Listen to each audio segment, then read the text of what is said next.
మీ ఎలాంటి వ్యాపార ప్రకటనలకైనా వెంటనే మా ఛానల్ సంప్రదించండి. నమస్తే. ఈరోజు మన స్టూడియోలో ప్రముఖ తంత్ర జ్యోతిష్యులు, జ్యోతిషరత్న, జ్యోతిష సామ్రాట్ చింతా రుక్మాన్ గదరావు గారు మనతో ఉన్నారు. సో గురువు గారితో మాట్లాడేద్దాం. నమస్కారం గురుగారు. మాతృదేవోభవ, పితృదేవోభవ, ఆచార్య దేవోభవ. ఓం నమో మాందీశ్వరాయ నమః. గురుగారు, ఆగస్టు మాసం, విశేషంగా శ్రావణ మాసం, మిథున రాశి వారి పరిస్థితి ఏ విధంగా ఉండబోతుంది? ప్రజెంట్ వీళ్ళ టైం ఎలా నడుస్తుంది? ఎలాంటి జాగ్రత్తలు తీసుకుంటే బాగుంటుంది అంటారు?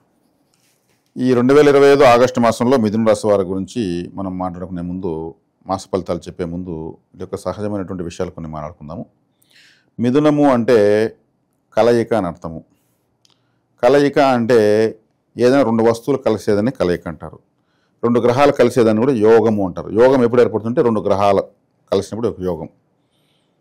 అది కుజగురులు కలిస్తే గురుమంగళ యోగము, చంద్రుడు గురువు కలిస్తే గజకేశ్వర యోగము, రవి కలిస్తే బుధాదిత్య యోగము. ఇట్లా యోగాలు గ్రహాలు రెండు కలిస్తేనే. అట్లా ఇక్కడ ఈ రాశి ఒక కలయిక. పార్వతీ పరమేశ్వర రాశి అంటారు ఈ రాశిని. స్త్రీ పురుషుల చిహ్నం ఇక్కడ ఉంటుంది. ఎందుకంటే మృగశిర నక్షత్రముతో ప్రారంభమవుతుంది ఈ రాశి. మృగశిర నక్షత్రానికి అధిపతి ఎవరు? కుజుడు. కుజుడికి అధిష్టాన దేవత సుబ్రహ్మణ్య స్వామి. అంటే సుబ్రహ్మణ్య శక్తితో స్టార్ట్ అయింది. మృగశిర, మృగశిర జంతువు యొక్క తల అని అర్థం. జంతువు యొక్క తల ఎవరికి ఉంది? శివ కుటుంబంలో విఘ్నేశ్వరుడికి ఉంది. ఆరుద్ర నక్షత్రం, శివుడు ఉద్భవించిన నక్షత్రం. అంటే ఇక్కడ ఒక విధంగా చెప్పాలంటే శివుడు అర్ధనారీశ్వరుడు, ఆయన ఎక్కడ అక్కడ పార్వతీదేవి ఉంటుంది. ఇది ఒక విధంగా కైలాసం అని చెప్పచ్చు. కమ్యూనికేషన్,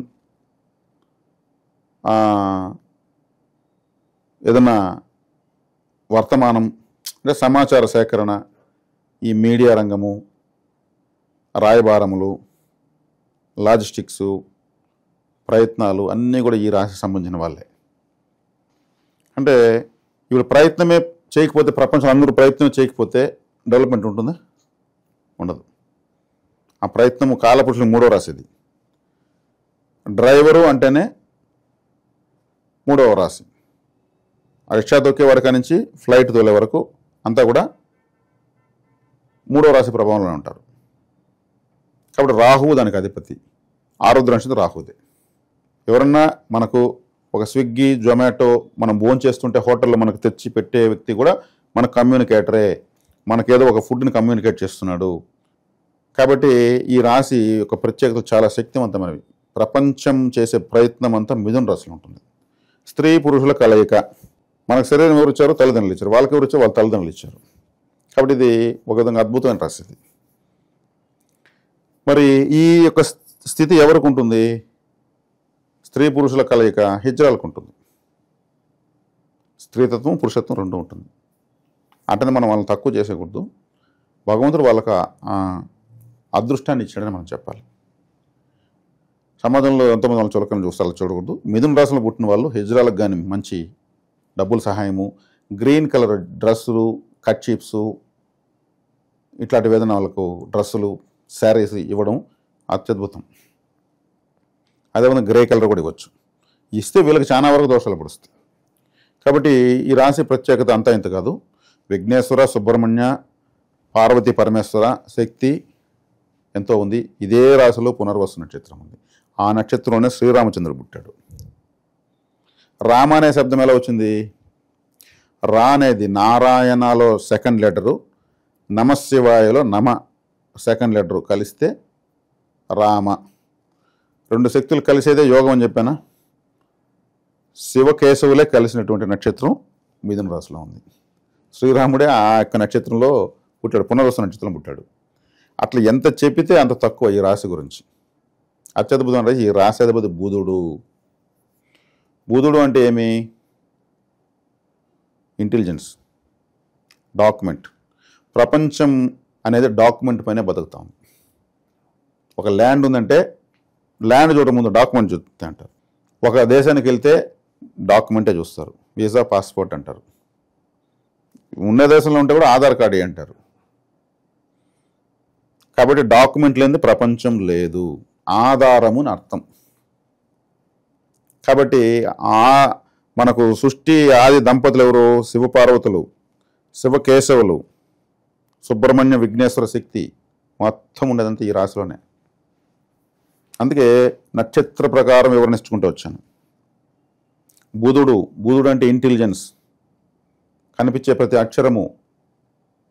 మనం ఏ కరెన్సీ నోటు పైన చూసినా కూడా పచ్చ నోటు అంటారు, ఎర్ర నోటు నల్ల నోటు అని ఎందుకంటారు? బుధుడు గ్రీన్ కలర్లో ఉంటాడు. గ్రీన్ ఇంకితో సంతకం పెడితే వాళ్ళ హోదానే వేరు. ఇంటెలిజెంట్ అని అర్థం, గెజిటెడ్ ఆఫీసర్ అని అర్థం. మామూలుగానే సాదా గ్రీనింగ్ పెట్టనుకో కోపంగా చూస్తారు, గ్రీనింగ్ ఎట్టబడతావు నువ్వు అని గొడవలు కూడా ఉన్నాయి. అది ఈ రాశి యొక్క ప్రత్యేకత. కాబట్టి ప్రయత్నము అన్నాను కదా, ప్రయత్నము అనేది సక్రమంగా చేసుకోవాలనుకుంటే మిథున రాశి స్ట్రాంగ్గా ఎవరికి ఉంటుందో వాళ్ళు సూపర్ చేస్తారు ప్రయత్నాలు, కరెక్ట్గా గురి చూసి కొడతారు. కమ్యూనికేషన్ స్కిల్స్ ఎక్సలెంట్గా ఉంటాయి. మీడియా అంటే మొత్తము సమాచారమే కదా, సమాచార సేకరణ. మనకు శాటిలైట్స్ పైకి పోతే కూడా సమాచార సేకరణ కోసం పోతాయి. పరిశోధనలు అన్ని ప్రయత్నంలోనే జరుగుతాయి. కాబట్టి ఈ రాశి అనేది నేను ఈరోజు చెప్పాలంటే ఏ రాశి చెప్పిన విధంగా చెప్పాను. మిథున రాశి యొక్క ప్రత్యేకత అది. ప్రతి రాశికి ఉందండి. అన్ని 12 రాశులు 12 ఆనముత్యాలు. మనం మాస ఫలితాలు తీసుకున్నాము. మాస ఫలితం అనేది ఒక విధంగా తాత్కాలికము, ఒక విధంగా జీవిత ఫలితము. రాశి వారి యొక్క సహజ స్వభావాలు, బలహీనత, బలాలు చెప్పేది మనం అలవాటు చేసుకున్నాం కాబట్టి చెప్తున్నాను. కాబట్టి ఇది చాలా గొప్ప రాశి. ఈ రాశికి ఈ మాసము గురువు జన్మలో ఉన్నాడు, ఇది మైనస్. శుక్రుడు జన్మలో ఉన్నాడు, ఇది ప్లస్. రాహు 9లో ఉన్నాడు, ఇది ప్లస్. శని భగవానుల వారు 9, 10లో ఉన్నారు, ఇది న్యూట్రల్. 3 రవికేతులు ఉన్నారు, ఇది ప్లస్. 4 కుజుడు ఉన్నాడు, అది మైనస్. 2 బుధుడు ఉన్నాడు, అది ప్లస్. అంటే బుధుడు, శుక్రుడు, రాహువు, రవి, కేతువు 5 గ్రహాల యొక్క అనుకూలత ఉంది. ఇక కేతువు న్యూట్రల్ అని చెప్పాను, గురువు మైనస్ అని చెప్పాను. కేతు న్యూట్రల్ అన్నప్పుడు ఇంకొక 6 అయింది, ఇంకొక 3 గ్రహాలు వ్యతిరేకత ఉంది, ఇంకొక 2 గ్రహాలు. గురువు కుజుడు మైనస్కి ఉన్నారు. చంద్రుడు సహజంగా తిరుగుతూ ఉంటాడు. ఆయన 2.5 రోజుకి 2 కాలు 2.5 రోజుకంతా ఒక రాశి దాటేస్తూ ఉంటాడు వేగంగా. ఆయన మనం ప్రామాణికంగా తీసుకోవడం లేదు. కాబట్టి ఈ గురువు జన్మంలో ఉండడం శ్వాసకోశ సంబంధమైనటువంటి ఇబ్బంది రావడము, లేదు మతిమరుపు రావడము, మొహమాటం రావడము, ఖచ్చితంగా మాట్లాడలేకపోవడము లాంటివి ఉంటాయి. కాన్ఫిడెన్స్ కాస్త తగ్గిపోతుంది. అంటే కొంతమంది దిగజారి మాట్లాడి అబద్ధం చెప్పి ఏదో సాధిస్తూ ఉంటారు. వీళ్ళు అప్పుడు చేయలేరు. వీళ్ళు గురువు జన్మలో మొహమాటం ఇచ్చేస్తాడు. పోతే పోయింది, మనం అంత దిగజారి మాట్లాడలేము అంటే క్యారెక్టర్ ఒకటిస్తాడు. క్యాష్ ఇవ్వడు గురువు. ఈ రాశికి బాధకాధిపతి. బాధకాధిపతి ఏం చేస్తాడు? మంచితనం ఇచ్చి నష్టం చేసేస్తాడు. బుధుడు 2వ ఇంట్లో ఉన్నాడు, చక్కగా కుటుంబ స్థానంలో ఉన్నాడు, అది సూపర్. కాబట్టి బుధుడు యొక్క గురువు ఇచ్చిన మైనస్ని బుధుడు ఫిలప్ చేసేస్తాడు. శుక్రుడు రాశిలోనే ఉన్నాడు, శుక్రుడు సూపర్. కాబట్టి వీళ్ళు మంచి ముష్టాన్న భోజనం తినడము, మంచి బెడ్ కంఫర్ట్స్ ఉండడము. శుక్రుడు అంటేనే బెడ్, మనం పడుకునే బెడ్ శుక్రుడే. మంచి డ్రెస్సులు వేయడము. 9లో రాహు ఉన్నాడు కాబట్టి వీళ్ళు దూర ప్రాంతాలు, విదేశాలకు వెళ్ళాలన్నా వెళ్ళొచ్చు. రాహు విదేశాలను సూచిస్తాడు, దూర ప్రాంతాలను సూచిస్తాడు. కాబట్టి రాహు 9లో ఉన్నాడు. ఇంకొక మైనస్ ఏమంటే తండ్రికి అరిష్టం. తండ్రికి ఏదైనా వైద్య సదుపాయం వచ్చేందుకు అవకాశం ఉంటుంది. రవిని కూడా చూస్తాడు కాబట్టి తండ్రిని వీళ్ళు కొంచెం చూసుకోవాల్సి వస్తుంది. ఇక కుజుడు 4వ ఇంట్లో ఉన్నాడు కాబట్టి గృహ, వాహన, ఆస్తి ఈ విషయాల్లో కేర్ఫుల్గా ఉండాలి. 4వ ఇంట్లో కుజుడు మంచివాడు కాదు. స్థిరాస్తులను కొనుగోలు చేయడానికి అవకాశం ఉంటుంది. ప్రస్తుతం గుమ్మని ప్రయత్నాలు చేసుకోవచ్చు. ఈ సంతకాలు పెట్టేది, అడ్వాన్స్లు కట్టేది ఇవంతా కొంచెం చూసుకొని పోవాలి. కుజుడు 4 మంచివాడు కాదు. అంటే 6వ ఇంటివాడు 4వ ఇంట్లో ఉన్నాడు, అంత మంచిది కాదు. కొంచెం చూసుకొని పోవడం బెటర్. ఇది ఈ గ్రహస్థితి యొక్క ప్రభావాలు ఎలా ఉన్నాయి. ఓకే, ఇక శుభకార్యాల పరిస్థితి ఏంటంటారు గురుగారు? శుభకార్యాలు హ్యాపీగా చేసుకోవచ్చు అండి. ఎందుకంటే లగ్నంలో రాశిలో శుక్రుడు ఉన్నాడు, శుభగ్రహము. శుక్రుడు ఒక విధంగా చెప్పాలంటే ఎన్నో సందర్భాల్లో గురువు కన్నా గొప్ప శుభగ్రహం అని చెప్పచ్చు శుక్రుడు. చాలామంది ఈ రాశి వాళ్ళకి గురుమూఢం పనిచేయదు. గురుమూఢం వీళ్ళు పని చేసుకోవచ్చు. ఎందుకంటే వీళ్ళకు గురువు బాధకాధిపతి మూఢంలోకి వెళ్ళిపోతాడు, అంటే బలహీన పడిపోయినాడు, అప్పుడు వీళ్ళు చేసుకోవచ్చు. శుక్రమూఢంలో వీళ్ళు ఏదైనా చేసుకోకూడదు.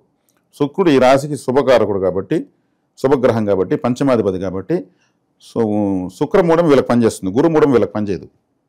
గురుమూఢం వస్తే అందరూ 12 రాసులు గమనైపోతారు. గురుమూఢం అడ్డం పెట్టుకుని పనులు ఆపుకుంటారు. గురువు మూఢంలోకి వస్తే వీళ్ళకి బెటరు.